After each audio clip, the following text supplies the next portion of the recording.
Emergency officials in St. Tammany Parish are gearing up for hurricane season. Yeah, the parish held an exercise to help first responders train for what could come in case of a disaster. Lauren McCoy joins us now with the details. That's right, Lee and Meg. St. Tammany Parish first responders participated in hands-on training that started early this morning at the Emergency Operations Center in Covington. And those officials included law enforcement agencies, fire and EMS. The training started this morning with call takers answering phone calls and then coordinators routing those calls to the proper agency like Public Works or fire. This exercise is to simulate the proper procedures and protocols when a disaster strikes and keep up to date with new technology now available, and that includes GIS, which stands for Geographic Information Systems.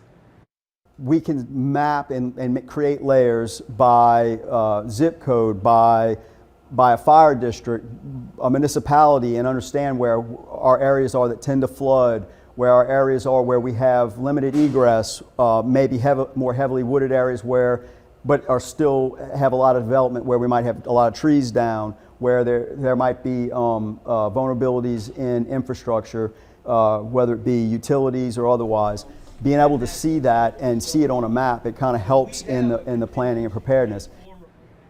Clint Orey, the director of the Office of Homeland Security and Emergency Preparedness in St. Tammany Parish, says he encourages feedback from first responders about what can be improved on and how they can provide a better service to the public. Orey encourages residents to have a plan in place right now for hurricane season, but also for the hot summer months to come.